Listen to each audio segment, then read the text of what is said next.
Welcome, my friends. Welcome to my world. I'm your host, Kevin Rutherford. It is Tuesday, April 19th. That means it is time for the Power Hour. We're going to open up the phone lines right now. 855-950-3835 is the number to join us. Calls are already starting to come in. That's a good thing. You want to get in early. We've got Pete and Ethan with us today. Bruce is going to be off, and we've got a couple things we want to talk about, and then we'll get to your calls, so line them up. All right, I've got a couple things, but I think we're going to go to Pete first today. So, Pete, welcome. Hi, Kevin. How you doing today? Good. Great to be back. Yeah, glad to have you back. Enjoying this. I left for the weekend, and here I am again, but I love doing the show like this. This is great. I do, too. And we... if you're listening, we are also live streaming the show on the Pittsburgh Power Facebook page. I think we've got full audio this time. I know we tried this last week and we kind of threw it together at the last minute. We couldn't get caller audio in. But we've been in the studio since early this morning. I think we got it figured out. So come on over to the page at Pittsburgh Power. Is anybody going to be answering questions there? Do we know? Maybe Probably Bill. not. Bill Maybe might. Bill, yeah. Okay. So go on over there, jump in if you've got a question. Maybe we'll try to monitor questions there if we can, and we'll answer some if you put some in there, I think. So go ahead, Pete. What's new and exciting in your world? So I wanted to bring up deletes. We get a lot of phone calls, people wanting us to delete engines, which we won't do. Right. It's not a good idea. 2 more companies got caught doing deletes, one in Iowa, one in Missouri. Okay. They're admitted to doing it, right, and they'll be sentenced in June. Oh boy! So, and they were using remote tuning through a third company that they didn't identify who that was. Okay, so I got imagine it. that person will be in trouble as well. Right. And whether the customers realize that, the EPA now has their names as well. So let's clarify something, because we talk a lot about remote tuning. Mm-hmm. But we're not talking about the same thing here. You're talking about after you delete physical parts, then you have to change the programming. So that's what they were doing, and that's why that's the illegal part. It's not illegal to remote tune something. Correct. Or to remotely troubleshoot something electronically, diagnostics. There's nothing wrong with any of that. Right. It's just that they were tuning it to as part of the delete. To remove, whether it be the EGR valve, the VG turbo, got it. DPF. And the system's not a problem like it used to be. We're not having the problems. And we have a lot of products to help prevent issues, such as the max mileage. Guys that are running the max mileage aren't having regen issues. They're not getting the DPFs cleaned as often. They're not needing it. Right. If the DPF needs cleaned, we have DPF Alternative now. It's a great system getting it cleaned. If guys are buying older trucks with mileage, we have the Diesel Force cleaning to clean all the soot out of the engine. So there's a lot of things to eliminate the need to be doing deletes. It just doesn't need to be done. You know, you look at the history of this, because we were talking about deletes over a decade ago. It's almost 15 years now. It's been that long. But it was only a year or two because we had no other idea how to keep those things running back then. And then we stopped. And if you look at the history, everything we've done to keep these things running is just getting rid of soot. Yes. Isn't that the whole thing? Was there anything else? I mean, in the beginning, remember, you used to take the whole system apart and clean by hand. Physical cleaning by hand, and replace any sensors that might have been too gunked up. And then, the DPF came along, so we had to figure out how to clean those right. Then the Diesel Force cleaning. Now we know the catalyst cleans up the combustion. So really, it was just a matter of trying to keep these things clean, which we now know how to do. And they've come a long way with the components as well. It probably, they've come a long way. We're not seeing, we see VG turbos that, 700,000 miles, it's the same turbo. Yeah. You didn't see that in 04 and 05. Boy, remember all the turbos that were failing. Yep. That was a big deal. Mm-hmm. Yeah. So they've come a long way. So it just doesn't pay to do delete. You run the max mileage, do the Diesel Force cleaning, have DPF clean your DPF when it needs cleaned, and you're really going to eliminate a lot of problems. You know, the other thing, and we've talked about it a lot with the Volvo engine, but Detroit's heading this way now, and I think the others are. Speccing and driving these things right can make a difference too. Keeping the heat in the engine, because it's heat that was designed to keep a lot of this stuff clean in there, and running it in the right RPM range as much as possible seems to help a lot. Yes. So now it's a matter of spec it right, drive it right, and that'll help your emissions live longer. They've come a long way. Yeah, really has. Have either one of you guys looked at the 2027 requirements? I have not yet. Yeah, so I did see that they, I think I'm saying this right, that company Acades Power, they make that opposed piston engine. So their claim is that right now, today, they could meet the 2027 requirements with no new after treatments. So they're going to use standard, after treatment SCR DPF that we have now, and they believe that their engine with the standard after treatment is going to meet the 2027. I saw yesterday, I think it was a 579? Forget which model, but I saw the engine in it, and they're going to be running one on the road. Isn't quite a bit wider? Well, it'd have to be, right? No, it's actually a lot shorter. Okay. It's it's just wild to look at it. I mean, it's got two crankshafts. There's one at the top and one bottom. It's okay, a top not and side and side. Oh yeah, it's a vertical. So now it's only 3 cylinders long, but it's 6 pistons and 2 crankshafts, and the pistons have rings on the top and bottom. It's really a bizarre looking engine. I think they were claiming 400 and some horsepower and quite a bit of torque. It was, I think the torque was higher than you would normally see in a 400 horse. What kind of cubic inch did they say? Yeah, now I don't remember what it was. I think it was a little smaller. If I remember right, I think it was smaller than normal. If you get the torque up, it doesn't matter. Right. But it's just so hard to get your head around how many things that changes when you've got 6 cylinders or 6 pistons, but only 3 cylinders technically. I guess Cummins makes a version of this already that's a 8-cylinder, and they use them in tanks, or they've got some sort of military application for it. So I thought that was interesting that, if this actually works, it's hard to go to a brand new engine technology like that because you have no idea what's going to happen when they get to 500,000 miles or whatever. But I'm not looking forward to going to a new emissions technology because every time we've had one of those, we've had years of problems with them. Yeah, look, with from the N14 to the ISX, the problems that occurred. Right. Yeah. NTC to N14 wasn't that different. No big deal. But when they went to the ISX, it was a different beast completely. Yeah. And same with the DDEC 4s and 5s to the DD platform. Yeah. Yeah, now you're looking at the biggest repair you do on one of these trucks might be the one box, which is kind of crazy. So I just don't want to see another new downstream aftermarket treatment or, I just it hasn't been good. Every time it takes us a couple of years to work out the problems on them. And the truck driver's paying the bill.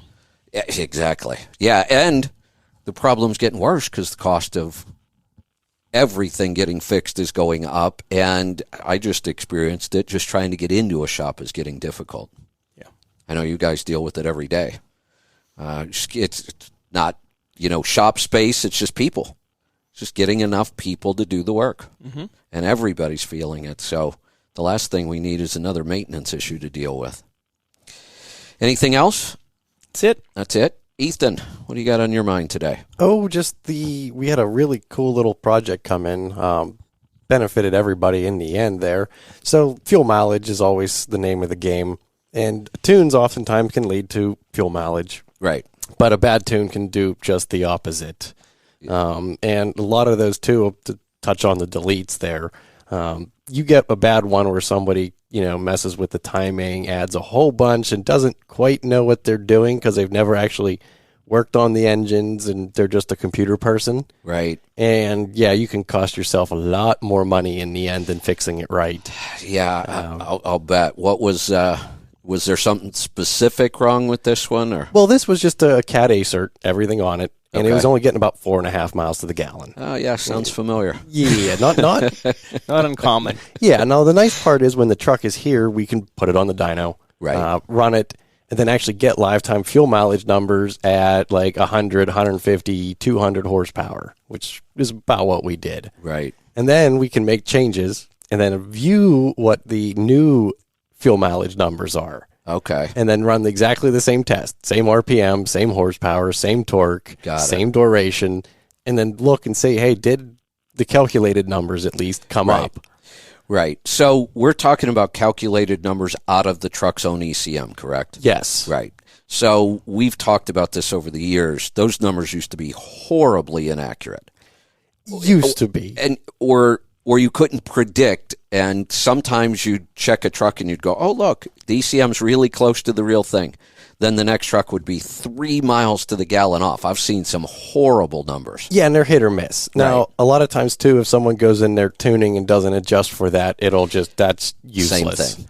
Now, you were telling me the other day you can actually go in and make some adjustments when you've got it on the dyno and get it closer, right? Yes, that, and whenever, like, I get actual pencil and paper results. Got it. So the Series 60s dashes aren't known in the Freightliners for being very Correct. accurate. Yeah, They're probably one of the worst. I think so. Yeah, they can be hit or miss. Sometimes they're spot on. Sometimes it's Right. not even close. But if I have the actual information, we can calculate how close to get it and dial it pretty close. Yes. Normally within 2 tries, we get it within a tenth or 2. If you can get that, that's pretty darn accurate. Yeah, and a third one would have got it closer, but most people are happy with that and, Right. okay, it's good. And Yeah.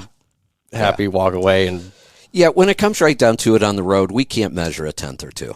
0.3 seems to be about the threshold of what we can measure accurately with all the variables you end up with on the road. yeah, and that's where the pencil and paper, and then you Yeah. average it and you say, hey, that's That's pretty close. yeah, a tenth or 2. Good. But the nice part when we had it on the dyno, we saw, depending on the load where we were at, anywhere from a half a mile to a mile to the gallon improvement. Wow. So pretty significant. Now, will that translate directly onto the road?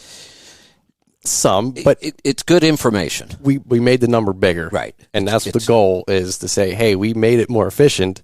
I know it was a lab setting and you don't have wind resistance and everything else that plays into account, Right. but we want to eliminate those variables to start with. Exactly. Yeah. Yeah, so this is actually a tool we didn't have before. And the other thing, I've been trying to tell people for years, people will do something for fuel mileage, and on their first trip out, they'll go, "Oh, look, I got a half mile per gallon better." I'm like, no, it doesn't work that way.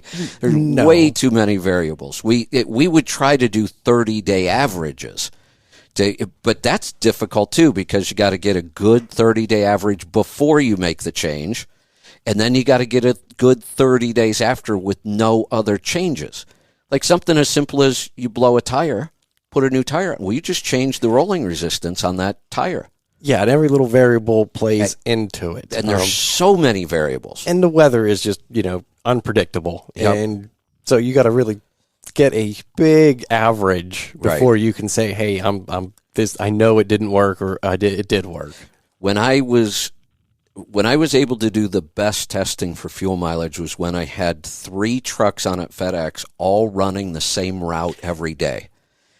Same route, same driver. It was Florida, Georgia, maybe South Carolina, so the weather didn't change nearly as much as other parts of the country. So we had taken care of a lot of variables, but the way I would do it is I would either make the change on 2 trucks and not the third, or make it on 1 and not the other 2, and they were the control. Because there were times where we would run a 60-day test, 30 days prior, 30 days after. We'd do it on all 3 trucks, and we'd look at the truck where we made the change, and we'd go, oh, look, it picked up 0.4 of a mile per gallon. But we'd looked at the 2 control trucks, and we'd go, oh, look, they picked up 0.3 of a mile per gallon. Where did that come from? Yeah, and then 1/10 isn't enough at that point to say it did something or not. Right. So at that point, we would call that a null test. Now we didn't prove anything worked on this one. Yeah, you'll just have to do it again and see if you Right. get a different result, or if you get the same result, then no, it didn't make a difference. Yeah. So when you get one guy with one truck who runs all over the place, not the same route all the time. The weather changes all the time. The freight, our trailers were always the same. Sometimes these guys that pull different trailers, that could have a huge impact on your fuel economy. Oh, We've tested trailers that could improve fuel economy by 1 full mile per gallon. So now you've got these guys dropping and hooking trailers and thinking they've got accurate fuel mileage numbers. We're not even close. no, that's where the big averages come in. Yeah.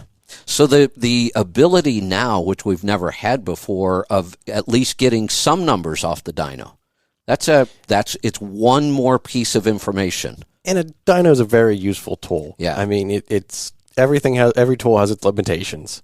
But with the dyno, you can know when it leaves the horsepower and torque are right. Yep. You can get some fuel mileage readings if that's what the complaint is and what you're looking for. Yeah.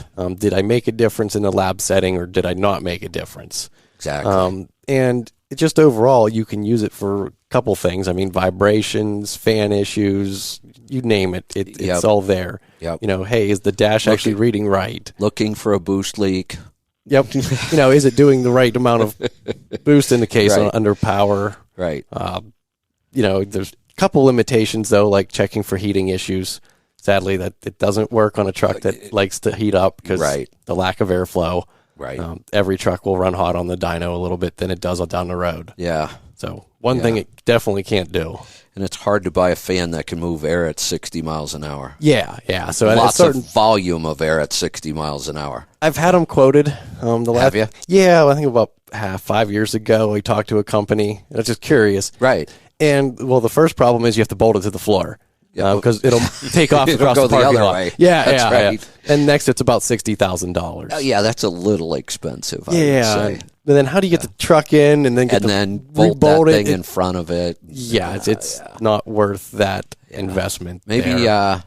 maybe Al Hemerson's listening and he can design something. Something to go along with the Dragon. What are you calling that thing these days? There's a couple different names. Yeah, I Bruce's thought favorite's so. the Dragon. The Dragon, that's what I thought. Yeah. Yeah, maybe he could come up with something. Put it on a trailer and back the trailer up to it. There you go. Now we're thinking. So I just went through this whole boost leak thing. Yes. So there's a lesson here. I can't count how many times over the years I've taken a call from somebody that says, my truck is just breaking down constantly. Is it time for me to replace it? It's nickel and diming me to death. And there are no nickels and dimes in trucking. It's hundreds and thousands is what it is every time. And, normally it's just math. As long as they're tracking their numbers, we'll look at it and go, okay, well, what is your maintenance cost? It used to be 14 cents a mile. Now it's running 20 cents a mile. Yeah, that's a lot. But what's it going to cost you to buy a new truck or to upgrade a truck? And you never know what you're getting. And it's not like a new truck has zero maintenance costs, not even close. So it's always a challenge. When is that time? And I've dealt with it with my own trucks. But again, it was math and it seemed like an easier decision. Now I think I've hit that place with my coach. This year, this trip, it has just been nonstop. But I sat down yesterday and I went over it all and I thought, you know what? I really like this. They don't make them anymore. If I wanted to upgrade, it's several $100,000 more. I can repair a lot of things for that kind of money. The biggest challenge was finding some place to do it.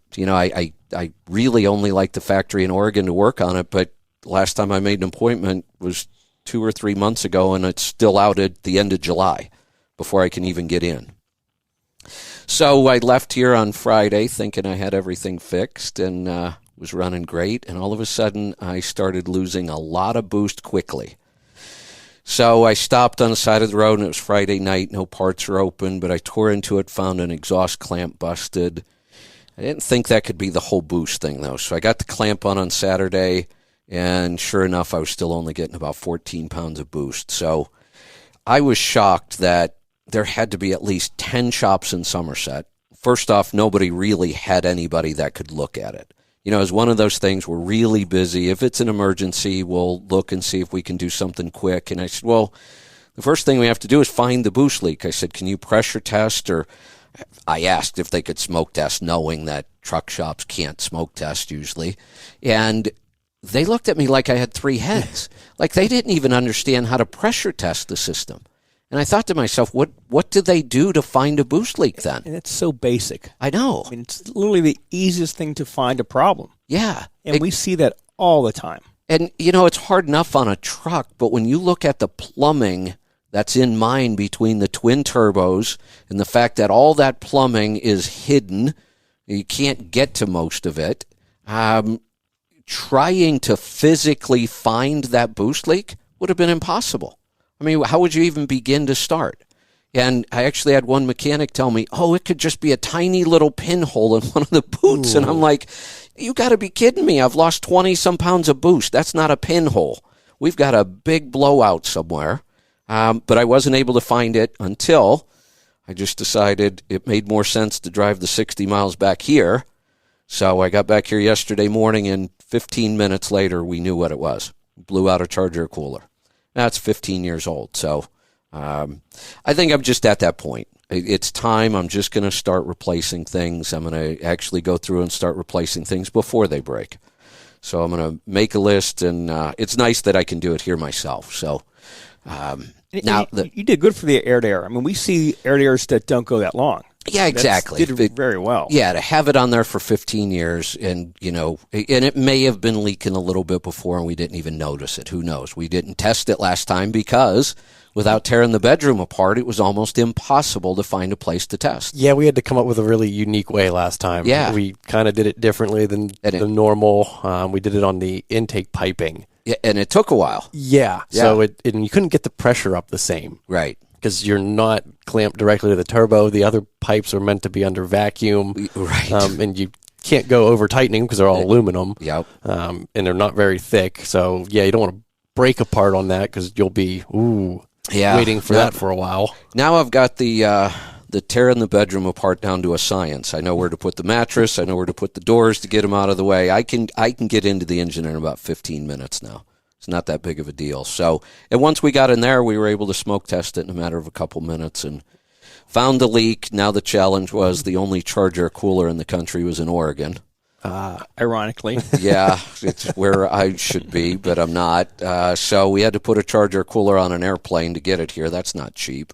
But the charger cooler shocked me, $3,600 for a charger cooler. What was the average? Aren't they like $1,300 or $1,400? Yeah. That's what I thought. Yours is double the size of one in a truck. It's wider, it's longer. It's a big unit. Do you think it's so big because it's on the side?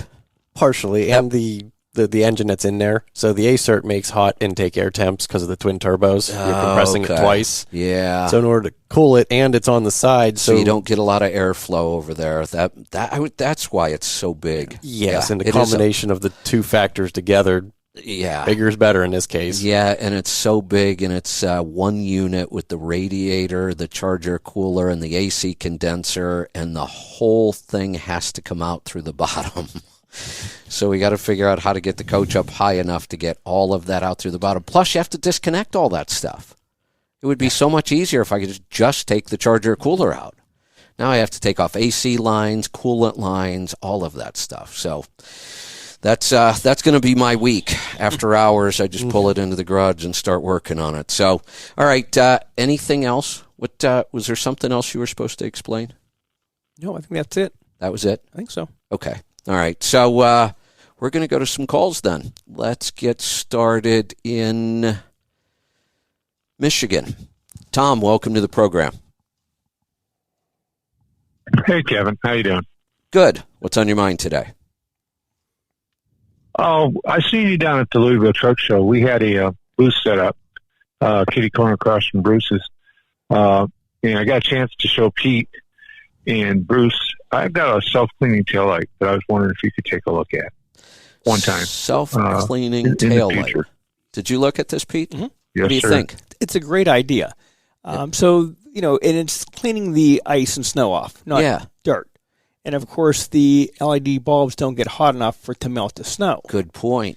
And they have ones that are heaters, and he's using basically washer solvent. Okay. And it seems to do a really good job. Yeah, I'd like to take a look at that. Yeah, I'd appreciate it. It took 6 years and 167 tries to develop it. The key to this thing is that nobody wants to use it if you've got to go through a ton of windshield wiper fluid. Correct. I've been using it for the past 6 years, and I'm able to go a week's time on just about a gallon of fluid, depending on the outside conditions. Okay. And it's not that often that you spend a week in those kind of conditions. It's not that often at all that you spend a week in those kind of conditions. Right. The way the system's set up is you activate it, comes on for 1 second, it goes off for 10 minutes. By doing that, it basically keeps the light clear. And I developed it for cold weather especially, but it seems to work really good out in the fields and stuff like that for like the oil wells and stuff. All the dirt. And so that was the benefit. Yeah, the dirt it cleans itself in the summertime too. So you figured out 166 ways not to do it, right? I figured out 166 ways definitely not to do it. I put my poor wife through all kinds of heck. Yeah. Standing out in all kinds of weather, trying to videotape this thing and go, please make this work. It took a while, but I think we have a really great product. I think it's going to be something that people are going to want on the back of their tractors, and I think snowmobile trailers, I think it has a really wide use. So how can I see it? If you go online at BEESEEN technology.com, we have a video on there. Okay. And then that'll get you the gist of what's going on with it. Yeah. And any questions, our phone number's on there and stuff. I will go check that out. I like the sound of that. Yeah, it's BEESEEN, BSEEN, technology.com. Got it. I think it's going to be the light to have. I'll check that out. You know, over the years, I've had many, many calls with people that have ideas for products. And it might be fuel mileage, it might be maintenance, and they'll call me because, I guess they call me because that's how you get the word out, and they want my opinion. And honestly, my opinion is, well, it's an idea. What are you going to do with it? Because everybody has ideas. Well, not everybody, but a lot of people do. And you found out what it takes to make an idea into a product, and it is not an easy process. No, it's not. It's really not. It just took quite a long time just to get the patent on it. But I believe it was worth patenting it. Maybe. And sometimes you just got to pursue your vision, Yeah. I actually have a different opinion about patents because they're so expensive and hard to get. And I've watched several patents do absolutely nothing. One of my favorite products in the industry, the True Balance, the centering sleeves. They got a patent on it, and one of the big major tire companies just absolutely ripped off their product. Didn't even attempt to change anything on it. Just totally copied the product. They had massive distribution, so they were able to get their product out into all the tire stores a whole lot faster. And the company went through years of fighting them. And you know what the end result was? This made me insane. The problem with this stuff, it goes to court, and those judges don't know what they're looking at. They understand the law. They don't understand products and technical details. So the judges just kept pushing it up to the next court. They had to keep paying attorney fees every time. And then ultimately, the court sent it back to the patent office. And the patent office said, oh, we should have never issued the original patent. And they had no protection. No protection after all of that. So my take on patents anymore is you should just hope that you design a product so good that somebody tries to copy it. Because then you probably got a product you can still sell and let somebody copy you and deal with it, because the courts are a mess on this stuff. We had one gentleman out of Canada that said he was sending his engineer down just to knock us off. And to be honest with you, he showed up. So, I told him, I said, take a look at it. I think we have a great, it's really sound the way it is. But yeah, I'm like you.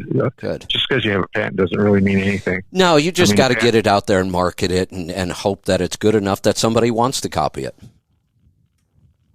That's it.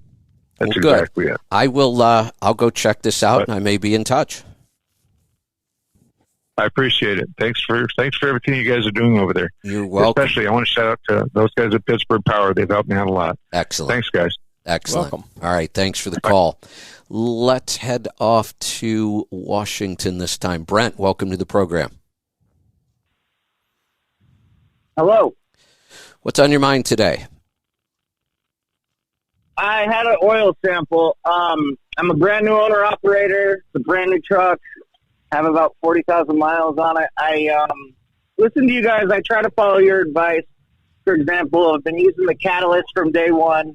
I replaced the torsional damper, and when I asked the shop to do that, they're like, "Why?" And I said, "Because they go bad." And they're like, I don't know. They looked at me like I was crazy. Anyways, to make a long story short, I have an oil sample. Everything kind of looks good, except for I forgot to add the section where it says makeup oil.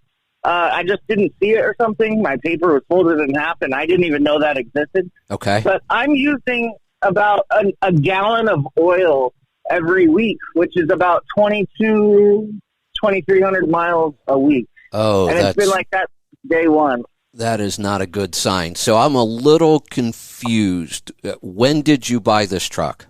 What month and year? October of last year. So October of 21. Yes. So then all three of these oil samples are yours, correct? You pulled all three of these on this truck. Yes, and there's a fourth one, but the lab lost it. So Well, part of the issue, so you're running less than 3,000 miles a week, right? yes, So by the time we get to 25,000 miles for a sample, you've already put in 8 gallons of oil. yeah, I've been changing around like 10, 11,000 miles. Because Why? I just don't know yet. Well, stop that. Stop that. You're changing it every 25,000 miles without changing it because you're putting in so much makeup oil. Well, the first 2 times my base was flagged at critical levels, I think. So, Well, I'm looking at it. It wasn't that critical. I know they showed us a 3, but and base is easy to fix. Hot Shot Secret makes a product you can add base. But we have correct, a. I used. Hey, Brent, let's not even bother Yes, sir. looking at this oil sample. You have a much bigger problem. That engine needs rebuilt. Oh, okay. You're at the point where we would tell you to schedule it now. How many miles are on it? This is the bad thing. It's only got 526,000 miles. It's this is an ISX 15. What year? It's a 2015 CM 2350. Yeah, let's just make sure, too, to check the basics, because remember, there's 2 other places to check. Make sure the air compressor isn't your issue, and also make sure the turbo isn't actually eating the oil there. There's Cummins procedures for that one. Valve guides even. Yeah. And so you'd put the truck on a dyno with a manometer. I was just going to say, isn't the quickest way to check just with the manometer test? Because if he has consumption and no blow-by, then it's the air compressor or valve guides, which is a lot more economical to fix than a rebuild. Yeah, but if we have a lot of crankcase pressure, then it's going to be cylinder kits. Could be a turbo. Yeah, there's occasionally. There's a special tool for that Cummins doesn't actually sell. You build it. Oh, really? Yeah, and you kind of got to modify it per truck a little bit there. But you basically, it's got the couple valves, and then what you do right before you take the drain valve and put it in a bucket. Okay. But you also route it back into the engine. Right before they do the pull, you put the oil into the bucket from the turbo. So this tells you if the blow-by is coming from the turbo, because if the blow-by drops, then you now know that, hey, the turbo is not the issue or is the issue. Got it. So, Brent, you ready for my recommendation? Yeah, I've got a pen because you guys said a lot. So I've got a pen. I'm ready, yes. Yeah, this is real simple. You're not going to have to write it down. Point that truck towards Pittsburgh Power and just get it over here. Get on a dyno and see what's going on. Yeah, I mean, I'm on the West Coast in Washington, and I'm a local guy, like a regional guy. That truck's got wheels. I wish. I understand that.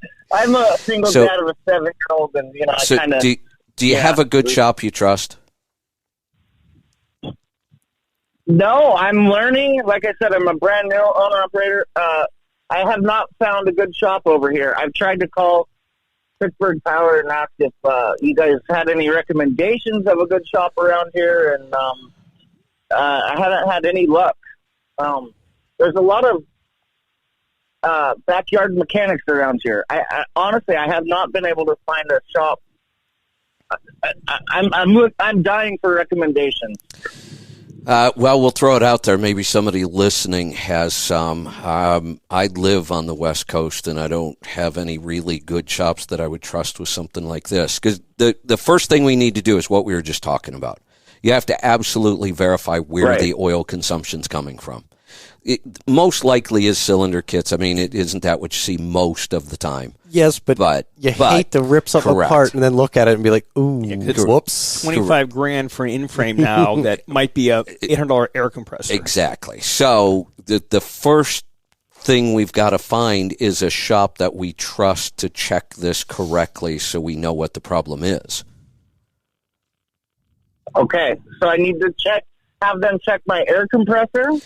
Well, see, this is the problem. Trying to explain what you should do to you and then have you explain it to the shop is never going to work. We want a shop where you pull it in and you get the same answer you just got from us. Could be the compressor, could be valve guides, could be a turbo, could be cylinder kits. Here's how we test it quickly to know which one it is. That's what you want to hear from the shop. If we have to explain to the shop how to test for this, then I don't want my truck in that shop. I think I know of a good shop. I just haven't been there. But I think I might know of a good shop. Here's what I want you to. So do I just go and tell them? Here's what I want you to do. Pull in, find the service manager, whoever you deal with there, and say, I have a lot of oil consumption. Can you tell me what it might possibly be? Okay. And then he should go on to say it could be this, this, or this, and here's how we'll test to figure it out. And if he says, it needs rebuilt without looking at it, it's kind of a red flag. Correct. Okay. So I just thought to myself that you would be able to tell if it needed rebuilt by an oil sample, by the wear metal. Nope, never. But that's not necessarily the case, is it? It's not ever the case. I've never been able to tell that from an oil sample. Now, even if we had... we can tell a lot of other things in an oil sample. I can tell you if your combustion isn't good, if you're producing too much soot, if you've got fuel dilution, if your injectors are a problem, if the bearings are starting to go... if we have dirt in the engine, there are a lot of things we can tell from an oil sample.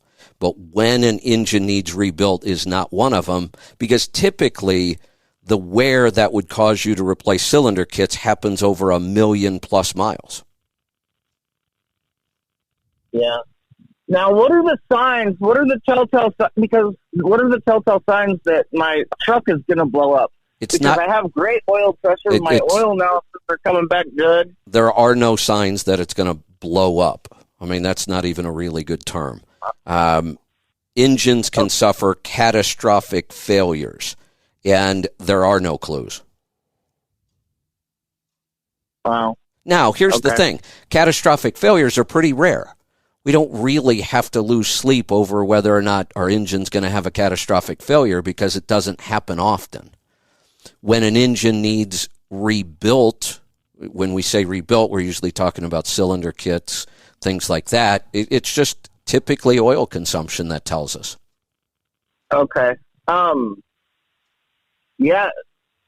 Another thing is I have to add coolant to this thing, about a half a gallon every 2 weeks.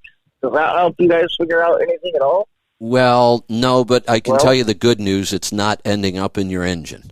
So what you've probably got is a hot water leak that only leaks when you're driving the truck.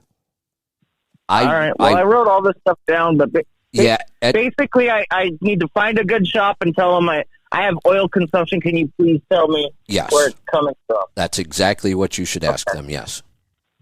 And then you can always call us back and tell us their answer before you make a decision, and we can help you with it.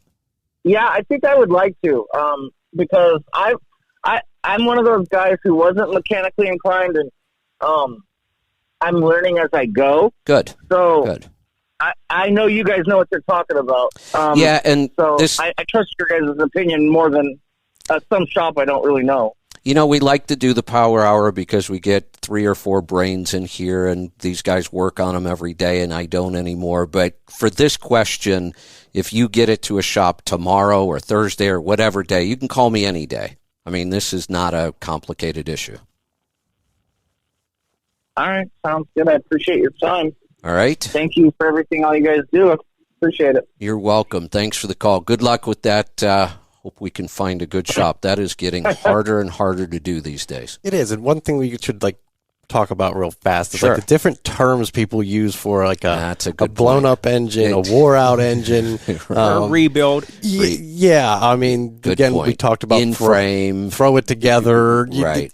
A lot of those terms are loose, and they are used by the individual in ways that can be misinterpreted. Right. You know, when an engine's blown up, I've heard that where it's just consuming oil. It's not It's actually not blown up. It's more worn out. It's past its useful life. Right. Now, if you can see your connecting rod, That's blown up. That might be blown up. That's probably when we could use that term. A hole through a piston or Right. something where it's catastrophically failed is typically where I'm going to go with the word blown up means is something did come apart. And in my experience, there are almost never clues for catastrophic failures. If you get a clue by the time you shut it off, it's too already late. done. Yeah. Which yeah. I knew there was something I wanted to talk about earlier when you talked about all the crazy deletes and that kind of thing.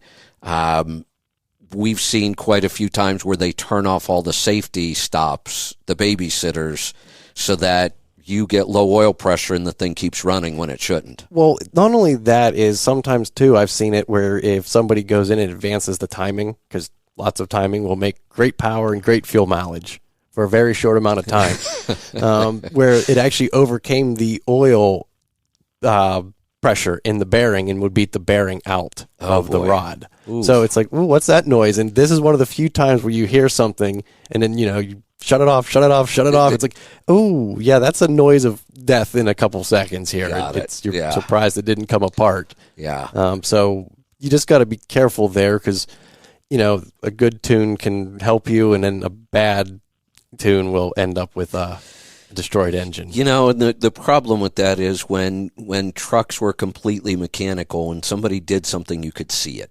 You can physically see what's been changed. With that ECM, you can't see anything, and they can change an awful lot of stuff in there. And they can hide things too. Yeah. So you might have a diagnostic laptop hooked up, but you can manipulate numbers to say, hey, it's fine, but it's not. It's not. Yeah, that's kind of scary. So this is where you really want to trust the people that are tuning or getting into your ECM.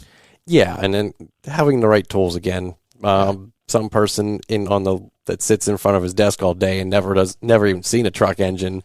Oh, I know what I'm doing. It's like, ooh, maybe. You're right. You know what you're doing in the electronics. Do you know all the effects that's going to have on that engine? The mechanical effects it's going to have. Yes. I mean, on paper it might work. Or, hey, that's a great idea. Yeah, well, of course it got better fuel mileage. But, the head's going to crack every 10,000 miles. Yeah. And those aren't cheap. Not good. Let's, the calls are flying in now. Let's go to Missouri. Rod, welcome to the program. Hold on one second. There we go. Got to press the right buttons. Rod, are you with us? No worries. I am. How are you doing? Good. What can we help you with today? Question on my Volvo. Since day one, I've always ran high oxidation levels. And seeing if you have any thoughts. I never really got concerned about it because I dumped the oil every 45,000 miles until I finally put the OPS on. I went up and had Jim put it on for me last month or a couple months ago. Good. But I've always been a level 4 on my oxidation. And do you have any thoughts as to what would cause that? Yeah, the most likely cause is something's getting that oil hot. Hot spots in the engine somewhere. Pete, I know Air you mentioned compressor. Sometimes running too much can do that. Have you noticed your compressor running a lot? No, I did have to replace my compressor 2 weeks ago at 503,000 miles. Well, maybe the next sample, you may not have that oxidation. And possibly. I was just mainly checking now, like 6, and now I've got the OPS on, so I'm not planning on draining the oil anymore. Why'd you have to replace the compressor? It just quit working, quit putting out air. Literally pulled into the parking lot, went in, grabbed a shower, came outside, fired the truck back up, and it didn't build any air.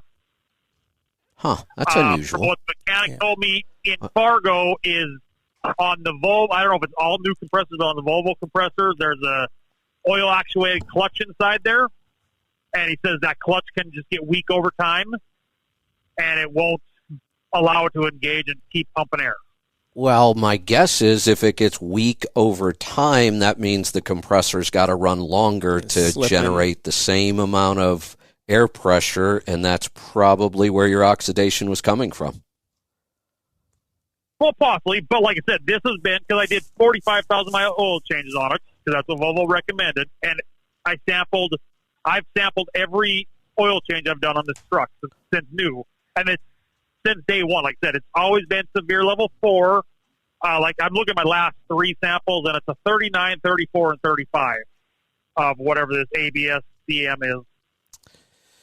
Okay, so I would wait one more sample because it is possible this compressor was faulty from the beginning, and it just ran too much from the beginning. That's why it failed so soon, because air compressors failing is pretty rare. I don't know how different this Volvo is with this clutch thing, but this is the first time I've heard of somebody replacing an air compressor in a long time. Low miles. So my guess is it may have been faulty right from the start, and that's what was getting your oil hot. So I'd wait till the next sample. And I do know that it is a different design that they put on. I don't know what the differences are. I know the external features of the new compressor are different from the one they pulled off the motor. So I don't know if there's an upgrade to it. Could have been. These are things I don't know. Listen, he might know better, but could have been. Well, all I can say is I'm thankful that Volvo puts the Schrader valve in the airline so I can hook up an air compressor and drive it to the shop as opposed to get with a portable air compressor as opposed to getting towed. Yeah. There are a couple ways you could do that, but that's nice when you just have the valve there to do it. Since this could absolutely be the cause of that oxidation, I would wait till the next sample. Or even maybe not even this next one, but the one after, possibly. Now it should. This will be half of it with. Well, you've said that every oil sample showed high oxidation. So sure, yeah, yeah. So if the next one doesn't, this time. Yeah, if the next one doesn't, then that's a pretty good clue. It was the compressor. Okay. Perfect. On a side note, since you were talking about this morning with your RV and doing smoke tests and that, yeah, I don't know if you guys do it or not, or if they do it there at the shop. So back before I bought this, I had my Peterbilt. I took it into T&E and had them smoke test it. Found no leaks whatsoever, but I was still losing. It just didn't sit right. My mechanic back home literally drove from Kansas City back to Montana. My mechanic had a little flange that he fashioned up. He took the pipe off of the turbo, put it there, and just pumped like 25 pounds of air pressure through the system. So that was the only clamp he disturbed. But we did that and found probably 4 leaks. I had 3. I had 2 clamps, a hose leak, and my charge air cooler shop. And none of those showed up with the smoke test. I wonder what pressure they were running the smoke test at. Oh, maybe it was just low pressure. Yeah, the reason the smoke tends to work better is because you could lose pressure internally on the engine. When you try to pressurize the whole system rather than use smoke, you can actually lose the pressure internally. Okay. I mean, because years ago, back when I first bought the truck, this would have been 2010, I actually had it done in Tennessee when you were partnering up with those boys. Right. And that's where we developed it. We found a couple of leaks with that. Yeah, that's where on that one, I found some leaks on that one at that time. Yeah. With the smoke, but like this. With P&E, we thought no smoke leaks, but yet I did get air leaks. I may call them. They may want to check their machine and see if they're because if you have a leak, the smoke should come out. Yep. Right. And keep in mind, I'm just throwing this out for people for a little bit of extra knowledge. I wouldn't call them about their machine because we're talking 5 years ago now. Oh. It just something that popped into my head when you're talking about. Oh, got it. So okay. I'm not trying to blame them now. I'm just trying to give people another option that they could look at as opposed to just smoke. Yeah. Well, I mean, we will pressure test the charger cooler itself and maybe a couple other parts, but if you try to test the whole system with pressure, it's not very accurate because you are going to lose pressure. So how do you determine where you're losing the pressure? You're going to lose. Well, you got constant pressure going. We hooked an air line up to it with a pressure valve that it would not let over 20 or 25 pounds of air go through the system. And yes, we were losing pressure up through like it was coming up out of the exhaust. But we were able to go around with the soapy water depth spray. Okay. Feel and listen for cooler, got it. All of the boots, all of that. Right. So yeah, and I guess if a lot of truck shops just don't have smoke machines because there's no other use for one on a truck, so that wouldn't be a bad way to do it if they don't have a machine. Yeah. Right. All right. Sounds good. Thanks for the call. We are going to continue on today. We're coming up on the top of the hour, but we've got calls on hold, so we're going to keep going with them. We'll keep going today till we run out of calls. Let's go next to Texas. David, welcome to the program. Yes. Got a question for Ethan. All right. Go for it. Got an 07 Freightliner Columbia, 60 series Detroit, 13-speed auto shift, big sleeper straight truck. I'm having occasionally my dash lights go out. Engine's running fine, everything's working fine. Just all of a sudden the dash lights, the gauges go out, and then in a minute they'll come back on. Sometimes everything goes off like you turn the switch off and you get the beeping and everything of the startup, and sometimes they just go and come. I thought I had pinned it down to this past week when I pulled out of a truck stop in a valley going uphill, and it did it several times. And when I came back through there, it's uphill both directions. It did the same thing going out after spending the night there. But then yesterday, I'm sitting in line at the truck wash on the surface, and it did it a couple of times. So that going up a steep angle kind of blew out of the water. I don't know where to go. So there's two possibilities on this one. The first would be that it's losing the key switch power, and that's causing it to recycle. The harder part about testing that is you need it to happen, and you need to be watching the voltage on the right wire at the right time. And if it stays hot, then all of a sudden you know that, hey, it's in the dash itself. But more likely it could be a crack in the circuit board that's causing this issue, or a bad pin that's directly soldered to it. I'm wondering if I need to pull the ECM off and send it to you. Well, I don't think it's the ECM because the truck's not shutting down. I think it's the dash itself. Oh, okay. So, your key switch power is what tells it to turn on, and then it starts to listen to the ECM and everything else where it pulls the data from. And then it makes the gauge move where it wants. Being that it's an 07 Columbia, it's probably time to replace the whole dash anyway. Yeah, sadly, with it bouncing around, it might have cracked a solder joint, and in that case, you're almost never going to find it. Okay, that's why it's only the dash itself, because everything else is doing just fine. Yeah, it just happens on the rare occasion. Yeah, and if it's not sometimes they come back immediately like you've turned on the switch, and sometimes they ease on one gauge at a time. Yeah, one gauge at a time. So I have a quick fix. Just daisy chain 3 scan gauges in there, and you'll have 12 gauges up in front of you.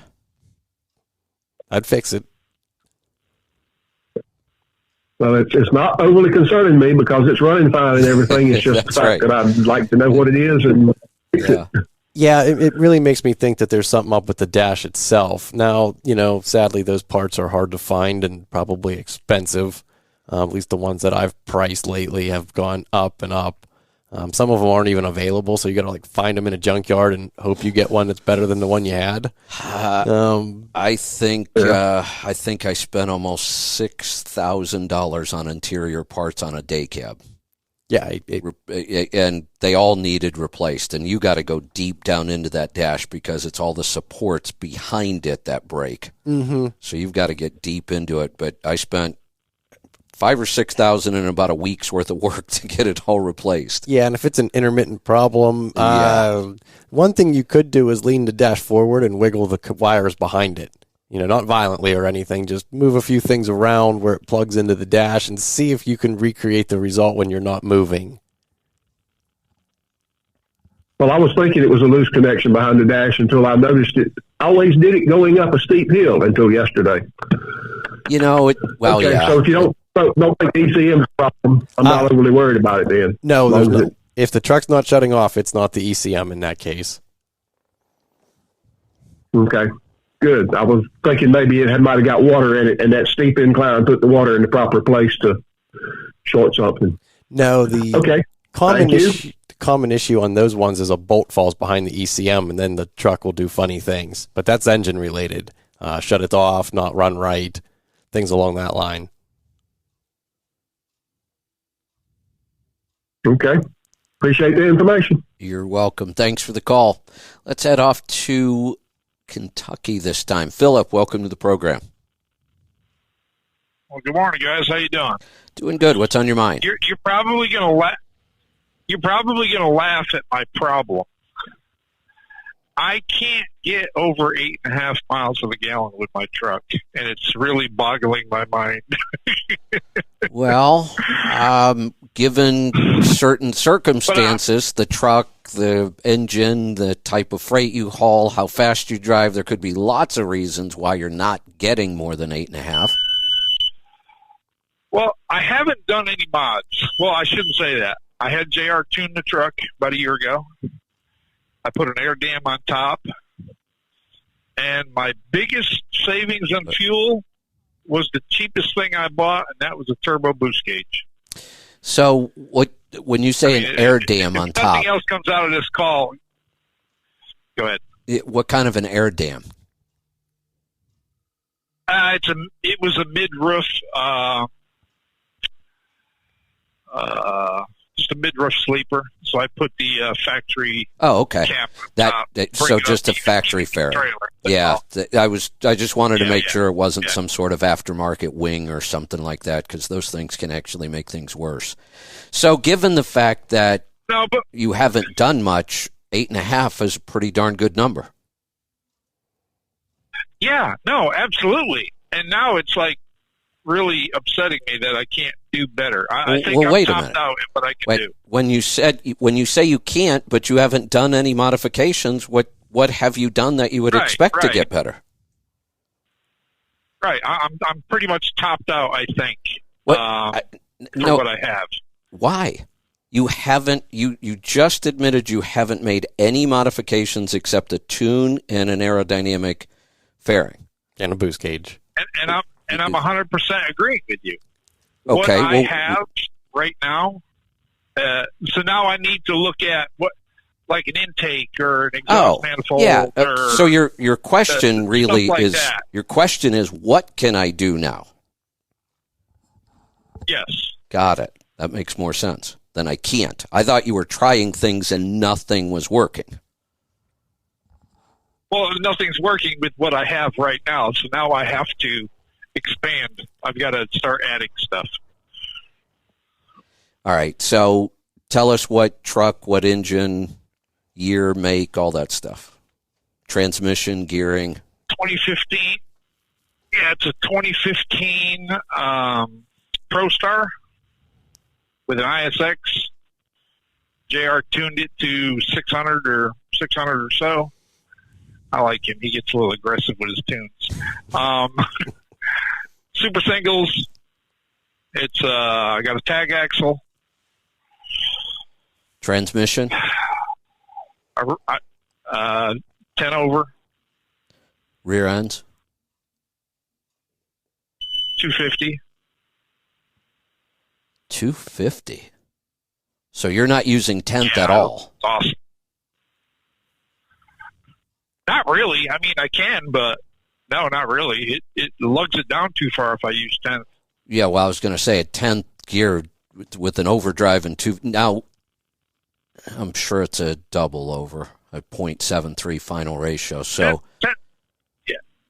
10th gear, I'm cruising There's- along at right at 1,000 RPMs. there's another term somebody questioned the other day, and I was they were correct. I don't know how we should say this. To me, I don't care how many overdrive gears there are. I'm just looking at the final ratio, and if the final ratio is in the 7s, I usually call that a double overdrive. I do the same. Technically, that's not correct because there's only one overdrive gear, but it's the final ratio we're concerned with. Yes. So other than just saying what the final ratio is, but when I ask people that, they never know. If I ask them, what is the final ratio in your transmission, they don't know. If I say, is it a double overdrive, or they usually know that, even though whoever posted that was correct. That is an incorrect way to say it's not a double overdrive. It's something accepted, a term that's been accepted that we've used. I Right. think everyone uses. And we kind of understand when you say it what we're talking about. Now, on a 13, 15, 18 speed, it makes sense. That would be a true double. But on the 10 speeds or even the old 9 speeds, it's really only a single overdrive.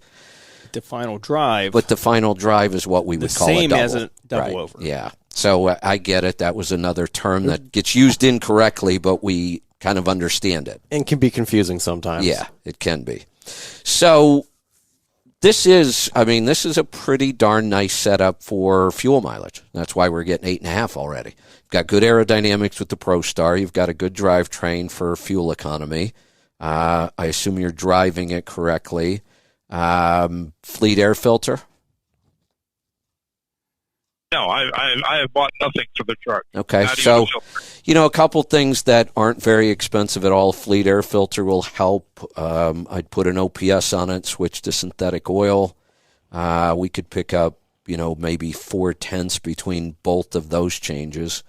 What else are you guys thinking? Oh, exhaust manifold, intake manifold. Oh, on the ISX, that's right. Both the intake and exhaust manifolds. And if he's not running catalyst, that'd be a good place to start, too. Yep. Even if it doesn't help fuel mileage, it's cleaning the engine. I can afford to dump some money in this truck. I bought Now's this the truck time. 3 years ago for 17. I bought this truck 3 years ago for 17.5 from a dealer with 364,000 miles on it. Wow, you could probably This thing sell is that thing for 60,000 these days. Yeah. I've been looking at the prices and laughing my butt off. Seriously, we talked about this the other day. You could probably sell that truck for enough profit that you could take 6 months off and just wait till the prices come down and go buy something else. Yeah, It's such a crazy time. I know. And to top that off, I'm running a dedicated route at over $7 a mile. Holy cow. All right. So now is the time to take. I have literally done. Yes, I have done nothing but make money with this truck. It's insane. The best thing that ever happened to trucking is COVID. Well, Sorry, but that's what I'm saying. it's been a couple of good years. So, but I think the party's over. So now it's time to take those profits and invest in fuel economy, because I don't see fuel prices coming down anytime soon, if ever. I mean, certainly not unless the political climate changes in this country. So, the kind of investments in fuel economy now pay back quickly. The crazy part about the freight rates, they just signed a contract with us last year for the same exact price. Good. Or they just signed it last month. Yeah, for the excellent. same price for next year. Excellent. It's freaking crazy. Yep. Take your money then and invest in fuel economy. So I'd probably just schedule all those things. Intake, exhaust manifold, fleet air filter, OPS, switch to synthetic. That's all I'm coming up with right now. Yeah, that's what I'm thinking. I'm thinking about dumping $5,000-6,000 into it and see where we go. I would predict this would be a great test on the dyno. I would predict a full mile per gallon. Yeah, we did everything on those 4 changes. So roughly, what would it cost? So fleet air filters $400, yeah, or $300, $325. Yeah. Manifold $1,650. The intake's $1,150. 31. So we're under 4,000. We're probably so 5,000 will certainly get it done, and a mile per gallon increase today that would pay itself back in 6 months. Yeah, except I bought another truck, and I know when I put somebody in this one, they're going to get 6. It's going to really piss me off. What truck did you buy? I bought a 97 International 9800 cab over with your favorite engine. The 11 liter. M11. Oh, the M11. Yeah. Yeah, don't put a driver in that truck. But I've owned 2 of these in the past. And with 391 rears and a 10-speed set to cruise on 65, the thing got 8 miles to the gallon every day. I don't know why you hate it. Well, most of them don't. And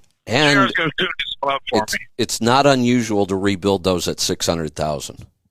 That was almost common on those. When you tried to use them in a Class 8 pulling, 60 to 80,000 pounds, that engine did not last. I don't know. I always loved that little truck. Well, if you like it, then yeah. One come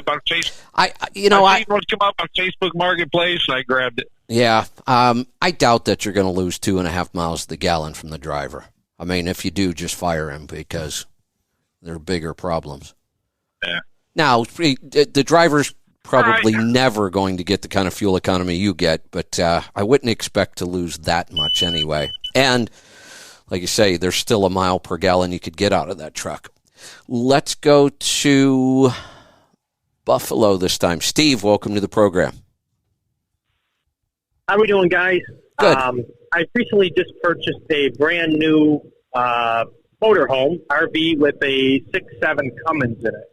It's set at 360 horsepower and I think 850 torque. And I'm curious if there's anything I can do to it that will not void the warranty. I know I called Pittsburgh Power and the tunes of void the warranty, but wasn't sure if there was something like a power box or module that I could put on after that would give me a little bit more without ruining the warranty. No, not to my knowledge there, because technically even if there was another device you'd plug in, if they figured it out, it would be the same thing, where, everybody looks to get out of warranties anyway, and they'll look, even if it's stock, everyone tries to get out of it for whatever reason. Gotcha. In your opinion, is it worth, getting a tune in it and taking the chance on that for a little more? I'm used to driving a Volvo D13 every day, and then I get in this thing, and just took a trip to Florida, and it's like, oh my gosh, going up these hills. And what size? And all that stuff. What size motorhome? It's a 40-footer. Oh, It's too small of an engine. Yeah, that is horribly underpowered. I know, and that was, when we were shopping for it, they assured me that, we tuned them up a little bit more, 360 and 800. They'll do well. And it's not the horsepower that's the problem; it's the torque. I mean, 360. Yeah. Hell, I used to run, the 11-liter Series 60s. I used to run them at 330 horsepower, and they pulled pretty darn strong because they had decent torque. So this is clearly a torque issue. My guess is you probably have like 453 gears. Yeah, they were high. It's like a 6-speed Allison. Oh, it just kind of boggled my mind. That's another problem. That Allison is horrible for putting power to the ground. The final talk about an overdrive. That's what we would call a triple overdrive. It's like 0.62, I think. The last one I saw was 0.63. 663, okay. They could vary year to year. I'm not an expert there. Mine's got the 6-speed Allison, and I've got like 4 I've got 413s or something in mind for a rear end with a C13, but you have to have that because of that transmission. For one, you only have 6 steps, so you got to deal with the fact that you've only got 6 steps instead of 10 or 12 or 13, and then you've got that really tall final gear. In fifth a lot. Yeah, it will, because that final gear is just so... You lose so much efficiency. Yeah, it's awful. There's not a whole lot of help for this thing, really. No, not without, No. make sure it breaks in, and then the tune's going to be your best way to go once you're confident. Now, I'll just throw my And opinion. what I really have to worry about... I'll just throw my opinion in, and if the engine ever blows up and they refuse your warranty, don't call me back. If it were me, I would do everything I could possibly do to get more power out of that, and I wouldn't worry about the warranty. That's just me. Okay. I just didn't know if that, as it sits stock at 6.7, am I asking a lot out of it as it sits? Yeah. For a 40-footer. Yeah, for that kind of weight, yeah. It's really underpowered. Should have went the 9-liter. Okay. Yeah. The price difference to step up to the 9-liter was a substantial jump. It's so incredible. I had a timeline of about 5 years on this. Yeah, no, I get it. That when you go up to it's the most expensive option you can add to any of them is trying to go to a bigger engine. Mm-hmm. So I can't call you back, but your recommendation is to get the tune and don't worry about the warranty. Well, you as long as it's running good and you're smiling, you can call me all you want. But if it does blow up and they won't cover it, then don't call me. and honestly, the odds of anything happening, I think, are pretty slim. Really, it would have to be a catastrophic failure. I mean, is it just a matter of me driving it the way I should drive it and not just holding it to the floorboards? One gauge is in there. Prevent that? Yeah. Gauge, pyrometer, drive by the gauge. Make sure you've got good gauges and drive it by the gauge. But I would be adding just about every performance enhancement I could. Okay. Perfect. I appreciate it. You're welcome. Thanks for the call. I'll look forward to hearing from you. Better be good news, though. Let's go to Texas. Paul, welcome to the program. Howdy. What's on your mind today? On the show. We don't take warranty calls on the show. Not after the fact, we don't know. Yeah. The guy that had I think it was the first call of the ISX, the 2350 that was using lots of oil. Yes. But it was only had 500,000 miles on it or whatever. Yeah. Well, that's really low miles. 15. I'm guessing it's been a local truck all its life. But if it's using that much oil, which is about what mine was using before I went for the reboot, his emission system, his DPF and all that, that's going to be gunked up if it's not already. So it's just a matter of time before he runs into more and more problems. Yeah. Well, I was thinking, too, we forgot something. What's that? Well, being that they have blow-by sensors on them, it should be throwing a check engine light saying, hey, I got high crankcase pressure. Oh, really? Yeah. So I was kind of wondering, he left out that there was no actual check engine light. Because, the newer the trucks, they decided to let you know when it needs rebuilt and watch it in case something fails and it starts to pressurize the crankcase. Boy, now that I hear about that, what took them so long? Yeah, that would be a good number to be able to monitor. Yeah, and we tested one on a ISX on the dyno, hooked up an actual manometer, and then actually watched it, and they are spot on. Really? So how many trucks have those? Do we know? I can't remember if the DD15 has. I know every new Cummins has one. Wow. They used to vent to the atmosphere, so the pressure was irrelevant, right? Compared to now. So that's maybe why they do that. They have the filter in there. Oh, that's interesting. I'm going to have to look up the DD now. Yeah. Now, you have to hook up to it to see that, though, right? Yes, but there should be a code on the dash saying, hey, you have a problem, and an ISX will derate, and an X15. I wonder if that's a gauge that could be programmed into the scan gauge. I don't see why not. I'll bet it's available. If there's a signal coming out of the ECM, Oh, there's a signal. then I'll bet that can be programmed into the scan gauge, so you could actually watch it. Yeah, that's That'd be interesting. And I We got to think check that. That was in there because of the filter. If the filter plugged, you would show You got high high blow by, crank. so you knew to change the filter. I Okay. think more so than anything is why that was in there. But It would be a great way also- of watching your wear over time. because if you have a clean filter Yeah. and you have high blow by, it's Now you got to know. be. Right. Interesting. Huh. so his oil consumption may not need a rebuild. Yeah, that's true. And I That's guarantee true. the shop's going to tell him it needs rebuilt without even looking at it. That's Guaranteed. why, yeah. But the idea, if it is oil consumption, we are following the emissions. Yes, Yeah, because it's hard on them. Especially if it goes through the valve train. quite a bit more. Yeah, Right into the engine. yep. Good thinking, Paul. The 2350, that was the one that did the carbon packing around the rings and wears them out. So Yeah, could be could be, especially- the joys of the rate motor. local truck. Could do it. Yeah. Yeah, there you go. Just one other thing before I go. I changed my starter motor last week or the week before. 1,060,000 miles, and when I hear the new one, yes, my old one was wore out. So Huh. We don't replace a lot of starters anymore.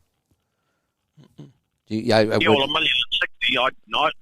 I turn my truck off a lot, so yeah. God knows how many times I cranked it over, but multiple times every day. So Interesting. You know, I wasn't too annoyed with the service life of it. So yeah. have any of the trucks put in any kind of a start-stop feature like a lot of the cars have today? Not that I know of, I but wonder if that's coming for 2027. Because I think that's why they did it on the autos. It was strictly to get some emissions down. yeah, and that's a whole way of how the manufacturers have to meet so many vehicles, have Right. to be it, and yeah, it gets complicated after that. But yeah, that might be Yeah. a possibility. Yeah, I often wondered when you've got that start-stop feature turned on and you're running around town, that thing starts an awful... I thought, how long is my starter going to last like this? Well, that's why they're so expensive. Yeah. So Eric and his Ford had to replace, was it the alternator or starter? It was ungodly expensive. That went Because bad it's got because that of that feature. auto It's stop-start feature. It's a heavy-duty alternator and starter, even though he shut his off, Right. but you're paying for the part. It was crazy money. Yeah, I didn't even think Crazy about expensive. that. It's got to be a bigger alternator, and the starter would have to be different. Now, luckily on mine, I just turned it off because it's an annoying feature. Yeah, that would be, Yeah. annoying for sure. Huh. But I wonder if that's coming on trucks for 2027 emissions. Yeah, I possibly. wonder if we'll see that. Anything else, Paul? No, that's it. All right. See ya. Let's, we've got one more call unless something else comes in. We're going to go to New Jersey this time. Todd, welcome to the program. Hey, good morning, guys. Thank you very much. I have a quick one. I have a Dodge 3500. It's a hot shot. It has a tune, and I have to change the central gateway module on it. When they change that at the dealer, would that affect the tune that he has? Do I have to tune it again? It's possible they're going to do what they call an update, just because they are going to have to program that module to the truck. And as we know, lots of dealers love to just go in and do updates. And mainly because, they get paid to do it. And then that's that legal thing where they say, think about the arguments they have all the time. For a while there, they were debating whether, who technically owns the rights to do that. And it got complicated. But since COVID, they kind of haven't been mentioning that too much lately. But it's a good possibility that they could go in there. So I have to run the tuner again afterwards? Yeah, the best thing you can do, because it sounds like you have some sort of like a tuner there or a device, is put it back to stock and then send it to the shop and get it fixed. Oh, all right. And All then- right. That was easy enough. All right. Yeah, because sometimes if you don't take it out and they erase over it and put it back to stock, your tuner gets mad because it doesn't see the tune in there afterwards. And then you'll have to call the company and get them to unlock it again. So putting it back to stock, even if they erase over it and put an updated file in there, when you get it back, you can just re-download it again. Oh, beautiful. I got you now. All right. Thank you very much, sir. No problem. All right. Thanks for the call. That's going to do it for the call. Anything we want to wrap up with? No, covered a good I bit think we today. covered everything. Got it. All right. Good show. I was just looking through my notes and questions from online. I had a question about alkaline water. I'll probably cover it tomorrow since it's Destination Health, but I can just tell you this. It's bullshit. Don't waste your money on it. If you want a better explanation, I'll probably go over it deeper tomorrow, but don't spend any money on it. All right, we will see you back here tomorrow for Destination Health. Thanks for all the calls today. Great stuff. We'll see you back here tomorrow. Be safe, be profitable, be fit and healthy. Always do the hard work and master the journey.